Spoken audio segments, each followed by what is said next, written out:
नमस्कार, मैं हूं सुमन शुक्ला और आप देख रहे हैं बात की बात सिर्फ 7 टीवी भारत पर। एक सवाल, अगर आपके घर में एक बेटे के लिए एक कानून हो, दूसरे बेटे के लिए दूसरा कानून और बेटी के लिए तीसरा कानून, तो क्या वो घर टिकेगा? नहीं टिकेगा। तो फिर सोचिए, एक देश में 30 करोड़ लोगों के लिए अलग कानून, 50 करोड़ के लिए अलग कानून और बाकियों के लिए अलग कानून, क्या ये देश ठीक से चल सकता है?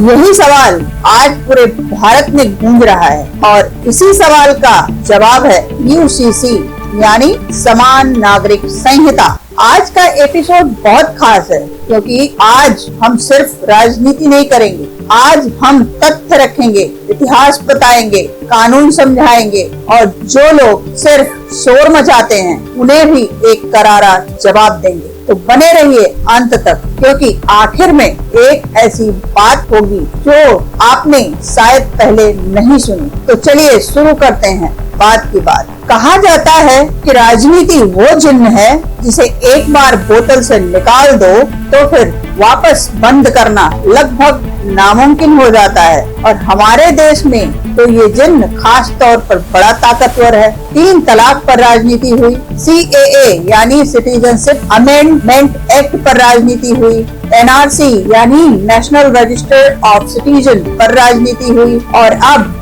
UCC यानी यूनिफॉर्म सिविल कोड पर समान नागरिक संहिता पर एक बार फिर सियासत गरमाने लगी है। लेकिन इस बार फर्क है, इस बार सिर्फ बातें नहीं हो रही, इस बार कानून बन रहे हैं, इस बार विधानसभाओं में बिल पास हो रहे हैं, इस बार गृह मंत्री अमित शाह खुद मंच पर खड़े होकर 2 टूक कह रहे हैं। 4 शादियां करने वालों के दिन अब गिने चुने हैं और ये सिर्फ भाषण नहीं है, ये एक राजनीतिक घोषणा है, एक नीतिगत दिशा है और एक संवैधानिक बहस की शुरुआत है। पहले जरा एक नजर डालते हैं कि इस पूरे मामले में अब तक क्या क्या हुआ है। 27 जनवरी 2025 उत्तराखंड बना देश का पहला राज्य जिसने UCC लागू किया। पहाड़ों की धरती से एक ऐतिहासिक पहल हुई। गोवा, आपको जानकर हैरानी होगी, गोवा में पहले से ही समान नागरिक संहिता लागू है। पुर्तगाली शासन के जमाने से वहाँ हिंदू हो, मुसलमान हो,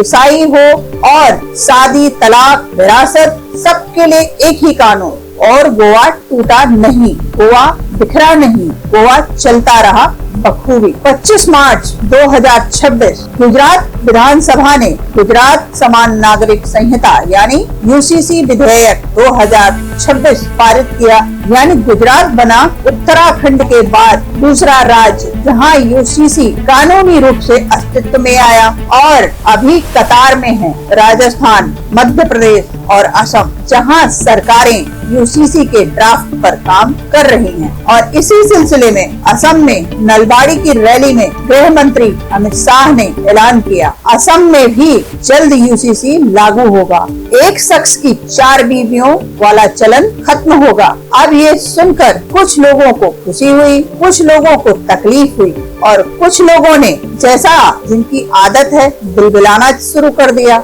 उन सब की बात भी करेंगे, लेकिन पहले समझते हैं कि UCC है क्या भला। UCC यानी यूनिफॉर्म सिविल कोड, हिंदी में कहें तो समान नागरिक संहिता, मतलब देश के सभी नागरिकों के लिए, चाहे वो किसी भी धर्म के हो, चाहे वो किसी भी जाति के हो, चाहे वो किसी भी क्षेत्र के हों, विवाह, तलाक, विरासत और गोद लेने जैसे मामलों में एक ही कानून होगा। बस इतना सरल है। अभी क्या होता है, हिंदुओं के लिए Hindu marriage act 1995, Hindu section act 1956, Hindu adoption act 1956 यानी माइनॉरिटी एक्ट 1956, ये चारों कानून हिंदुओं के साथ बौद्ध, जैन और सिखों पर भी लागू होते हैं।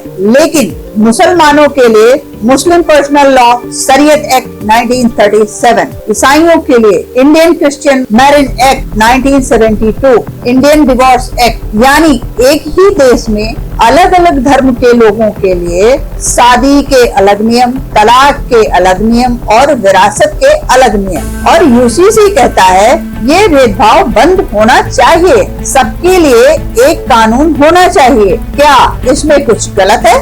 जो यूसीसी को बीजेपी का एजेंडा कहते हैं, उन्हें एक बात याद दिलाना जरूरी है। यूसीसी का सपना खुद भारत के संविधान में है। भारत के संविधान के अनुच्छेद यानी आर्टिकल 44 में लिखा है, भारत के समस्त राज्य क्षेत्र में नागरिकों के लिए एक समान नागरिक संहिता प्राप्त करने का प्रयास करेगा। यानी ये कोई आज की बात नहीं है, ये सन 1950 में लिखा है हमारे संविधान की नीति निर्देशक तत्वों में। हाँ, ये मौलिक अधिकार नहीं है, इसीलिए इसे लागू करना अनिवार्य नहीं था, लेकिन ये हमारे संविधान निर्माताओं का सपना जरूर था और बीजेपी ने इस सपने को 1996 से अपने घोषणा पत्र में प्रमुखता से शामिल किया।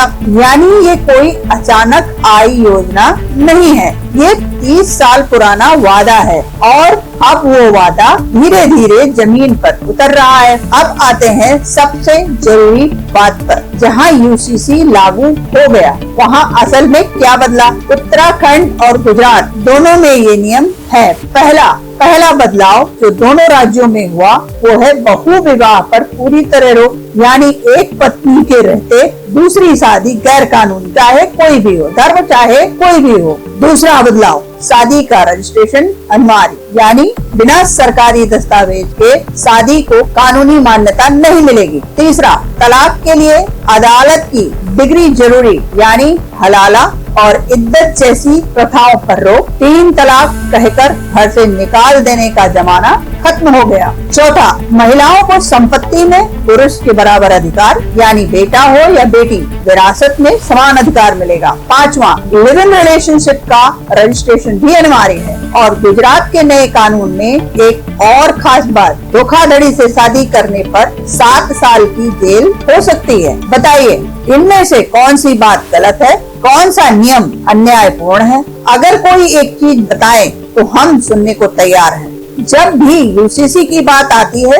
कुछ लोग तुरंत मैदान में आ जाते हैं। AIMIM के असदुद्दीन ओवैसी जो हर बार कहते हैं यूनिफॉर्म सिविल कोड का सोसा शुरू हो गया। इस्लाम में शादी निकाह एक कॉन्ट्रैक्ट है, जन्म का साथ नहीं है। ठीक है, मान लिया निकाह एक कॉन्ट्रैक्ट है, लेकिन कॉन्ट्रैक्ट तोड़ने के भी नियम होते हैं। अगर आप किसी कंपनी के साथ बिजनेस कॉन्ट्रैक्ट करते हो और अचानक कहो कि मुझे नहीं करना, तो क्या अदालत नहीं जाना पड़ता? तो फिर शादी का कॉन्ट्रैक्ट तोड़ने के लिए अदालत क्यों नहीं जाना चाहिए? यूसीसी यही कह रहा है, अदालत जाओ, कानूनी प्रक्रिया से तलाक लो, महिला के अधिकार सुनिश्चित करो। इसमें इस्लाम का विरोध कहाँ है? जो लोग कहते हैं हिंदू अनडिवाइडेड फैमिली यानी HUF का टैक्स रिबेट पहले खत्म करो, तब यूसीसी की बात करो। बिल्कुल सही सवाल, लेकिन एक गलती को सुधारने के लिए दूसरी गलती को जारी रखना समझदारी नहीं है। दोनों को ठीक करना चाहिए। HUF की बात भी होनी चाहिए, यूसीसी की बात भी होनी चाहिए। एक के बदले दूसरे की बलि नहीं। टाइम्स नाउ नवभारत के मंच पर गृह मंत्री अमित शाह ने बहुत स्पष्ट शब्दों में कहा, भले ही यूसीसी के नाम पर कुछ लोग राज्यों में भड़काते रहे, उकसाते रहे, लेकिन सरकार इस मामले में संकल्पबद्ध है। और नलवाड़ी की रैली में उन्होंने असम की जनता से वादा किया, असम में भी जल्द यूसीसी लागू होगा। 4 शादियां करने वाले सोच लें। ये बयान राजनीतिक दृष्टि से बहुत महत्वपूर्ण है, क्योंकि असम में मुस्लिम आबादी करीब 34% है और वहाँ पहले से बहुविवाह और जनसंख्या वृद्धि का एक संवेदनशील सामाजिक मुद्दा रहा है। इसीलिए असम में यूसीसी यानी कानूनी बदलाव नहीं होगा, ये एक सामाजिक क्रांति होगी। प्रधानमंत्री नरेंद्र मोदी ने संसद में यूसीसी पर सवाल उठाने वालों को जवाब देते हुए कहा था, एक मजबूत देश हो, एक विधान हो, ये मोदी सरकार का लक्ष्य है। ये सिर्फ भाषण नहीं है। राम मंदिर जो दशकों से अटका था, मोदी सरकार ने उसे हल किया। अनुच्छेद 370 जो कश्मीर को अलग रखता था, मोदी सरकार ने उसे हटाया। 3 तलाक जो मुस्लिम महिलाओं पर जुल्म था, मोदी सरकार ने उस पर कानून बनाया। और अब यूसीसी एक कदम धीरे धीरे लेकिन मजबूती से। इस पूरी बहस में एक चेहरा है जो अक्सर नजरअंदाज हो जाता है, वो चेहरा है महिला का। सोचिए उस औरत के बारे में जिसे एक पति ने 3 बार तलाक कहकर घर से निकाल दिया, बच्चों के साथ बिना गुजारा भत्ता के। सोचिए उस बेटी के बारे में जिसे उसके पिता की संपत्ति में धर्म के नाम पर हिस्सा नहीं मिला, जबकि उसके भाई को सब कुछ मिल गया। सोचिए उस लड़की के बारे में जिसकी शादी बिना किसी रजिस्ट्रेशन के कर दी गई और बाद में पति ने कह दिया कौन सी शादी कहाँ का सबूत। यूसीसी इन्हीं औरतों के लिए है। यूसीसी का असली लाभार्थी कोई हिंदू नहीं, कोई मुसलमान नहीं और कोई ईसाई भी नहीं। यूसीसी का असली लाभार्थी हर भारतीय महिला, और जो लोग यूसीसी का विरोध करते हैं उन्हें ये बताना होगा क्या उन्हें महिला अधिकारों से परहेज है। अभी जो तस्वीर सामने है वो ये है, 3 राज्यों में यूसीसी लागू हो चुका है, गोवा, उत्तराखंड और गुजरात। 3 राज्य तैयारी में है, राजस्थान, मध्य प्रदेश और असम। खास बात ये सभी में बीजेपी की सरकार है। तो क्या यूसीसी सिर्फ बीजेपी का एजेंडा है? नहीं, यूसीसी भारत के संविधान का सपना है, लेकिन इसे जमीन पर उतारने का काम अभी तक बीजेपी ने किया। बाकी दलों ने 70 साल में क्या किया, ये सवाल भी उठता है। और राष्ट्रीय स्तर पर यूसीसी कब आएगा? जब बहुमत होगा, जब विधायी प्रक्रिया पूरी होगी, जब सर्वोच्च न्यायालय की स्वीकृति मिलेगी। ये रातों रात नहीं होगा, लेकिन दिशा तय हो चुकी है। जब भी हम इस तरह के मुद्दों पर रिपोर्टिंग करते हैं तो कुछ दर्शक जो बड़े प्यारे हैं हमारे कमेंट में लिखते हैं ये चैनल बिक चुका है, ये सरकार का प्रचार है, ये एंकर तो बस भड़काते हैं। हम समझते हैं आपकी भावनाएं, हम समझते हैं आपका गुस्सा और हम मानते हैं आलोचना लोकतंत्र की ताकत है। लेकिन एक बात समझ लीजिए, मीडिया का काम है जो हो रहा है वो बताना, जो नेता कह रहे हैं वो दिखाना, जो कानून बन रहे हैं वो समझाना। हम किसी को खुश करने के लिए काम नहीं करते, हम काम करते हैं आपके लिए, जनता के लिए और सच के लिए। और सच ये है कि यूसीसी एक संवैधानिक प्रावधान है, यूसीसी एक कानूनी प्रक्रिया है, यूसीसी एक राष्ट्रीय बहस है। इस पर सवाल उठाना आपका हक है, इस पर असहमति जताना भी आपका हक है, लेकिन सच्चाई को देखने से मुंह मोड़ना ये ना आपके हित में है और ना ही देश के हित में है। तो अगली बार जब ट्रोल करने का मन हो, एक बार खुद से पूछिए क्या मैंने पूरी बात सुनी, क्या मैंने तथ्य देखे, क्या मैंने सोचा? अगर हाँ तो आपकी आलोचना का हम स्वागत करते हैं तहे दिल से। आज की बात का निचोड़ यही है। पहली बात, यूसीसी कोई नई बात नहीं, यूसीसी 1950 से हमारे संविधान में है, बस अब वो कागज से जमीन पर आ रही है। दूसरी बात, गोवा, उत्तराखंड, गुजरात ये 3 राज्य रास्ता दिखा रहे हैं और जल्द ही और राज्य इस कतार में आएंगे। तीसरी बात, यूसीसी किसी धर्म के खिलाफ नहीं, यूसीसी हर महिला के हक में है, हर नागरिक की बराबरी के लिए है।